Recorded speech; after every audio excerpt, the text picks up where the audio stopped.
آگے سورہ قمر ہے، قمر عربی میں چاند کو کہتے ہیں۔ اس سورہ مبارکہ میں چاند کے 2 ٹکڑے ہونے کا ذکر ہے، اور یہ بھی قیامت کی علامات میں سے ایک علامت ہے جو حضور صلی اللہ علیہ وسلم کے زمانے میں ظہور پذیر ہوا تھا۔ یہ واقعہ کہ چاند 2 ٹکڑے ہوئے تھے، اس میں ایک بات ذہن میں رکھیں، بعض باتیں ویسے ہی مشہور ہو جاتی ہیں کہ حضور صلی اللہ علیہ وسلم نے انگلی سے اشارہ کیا تو 2 ٹکڑے، یہ نعت خوان جو ہے نا اپنے طرف سے پتہ نہیں کیا باتیں بنا دے، اس طرح کا واقعہ نہیں ہوا تھا، بلکہ یہ ویسے ہی اللہ تعالیٰ کے حکم سے چاند 2 ٹکڑے ہوا تھا، اور ایک ٹکڑا اس کا وہ دوسری طرف چلا گیا، اور 14ویں کی رات تھی، مکمل چاند تھا، اور چاند بیچ میں آدھا ہوا، ایک ٹکڑا اس مشرق یعنی ایک سائڈ آسمان کی ایک طرف کا چلا گیا، دوسرا دوسری طرف چلا گیا، اور یہ تھوڑی دیر کے لیے ہوا، چند لمحوں کے لیے ایسا ہوا، جو لوگ اس وقت دیکھ رہے تھے آسمان کی طرف تو انہوں نے دیکھا، اور پھر چاند آ کر آپس میں مل کر ہو گیا۔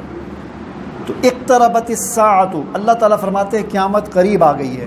وانشق القمر، چاند جو ہے شق ہو گیا، 2 ٹکڑے ہو گیا۔ یہ اس بات کی علامت ہے کہ اس کائنات میں کوئی بھی چیز جو ہے وہ لازوال نہیں ہے، ہر چیز پر زوال ہے، فانی ہے۔ چاند کو اللہ تعالیٰ نے 2 ٹکڑے کر کے دکھا دیا کہ یہ ختم ہو جائے گا، ایک وقت آئے گا اسی طرح یہ ٹکڑے ٹکڑے ہو کر ختم ہو جائے گا۔ تو یہ قیامت کی نشانیوں میں سے ایک نشانی ہے۔ بہرحال اس کو حضور صلی اللہ علیہ وسلم نے بھی دیکھا، آپ صلی اللہ علیہ وسلم کے ساتھ جو صحابہ کرام تھے انہوں نے بھی دیکھا، اور دنیا کے مختلف ملکوں میں دیکھا۔ ہندوستان میں سے ایک آدمی تھا، کوئی مہاراجہ تھا، اس نے بھی دیکھا، اس نے بھی اپنی اس میں لکھا ہوا ہے پرانی تاریخ میں، اس نے بھی اس چیز کو دیکھا تھا۔ بہرحال جس نے اس وقت دیکھا، جو ظاہر ہے جو اپنے گھر میں اندر سویا ہوا تھا اس کو تو اس بات کا نہیں پتہ۔ اس سورہ مبارکہ میں کی بڑی اہم اور خاص بات یہ کہ بڑی ہی دردمندانہ طریقے سے انسانیت کو بیدار کرنے کی اور قرآن سے نصیحت حاصل کرنے کی تلقین کی گئی ہے۔ اللہ تعالیٰ نے قوم نوح کا واقعہ بیان کیا کہ قوم نوح نے جھٹلایا تو ففتحنا ابواب السماء بماء منہمر، ہم نے آسمان سے پانی کے دہانے کھول دیے، سارے غرق ہو گئے۔ تو فرمایا کہ کیف کان عذابی ونذر، یہ کیسا کتنا یعنی اب کیسا تھا میرا عذاب، جس طرح ہم کہتے ہیں مزہ آیا، کیسا تھا میرا عذاب اور کیسا تھا میرا ڈراوا۔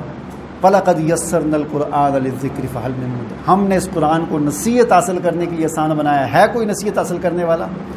قرآن کو سمجھنے کے 2 درجے ہیں، ایک ہے تذکر بالقرآن اور ایک ہے تدبر فی القرآن۔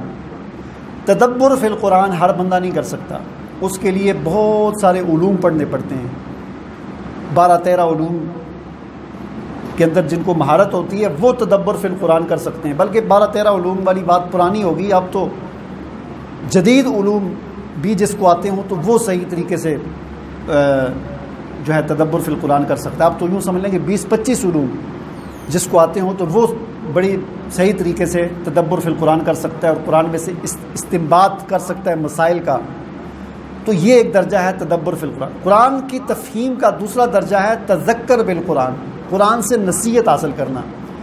اس درجے کے اعتبار سے قرآن نہایت ہی آسان ہے، ہر بندہ قرآن سے نصیحت حاصل کر سکتا ہے۔ قرآن کو پڑھے، ساتھ ساتھ ترجمہ نیچے پڑھتا جائے، ترجمے والا قرآن پر اوپر آیت پڑھے، نیچے ترجمہ پڑھے، اوپر آیت پڑھے، نیچے پڑھتا جائے، اس کو نصیحت حاصل ہوتی جائے گی۔ کبھی جنت کا تذکرہ آئے گا، کبھی جہنم کا تذکرہ آئے گا، کبھی عذاب کا آئے گا، کبھی خوشخبری آئے گی، کبھی قوم عاد آئے گی، کبھی قوم نوح آئے گی، تو اس کو نصیحت حاصل ہوتی جائے گی۔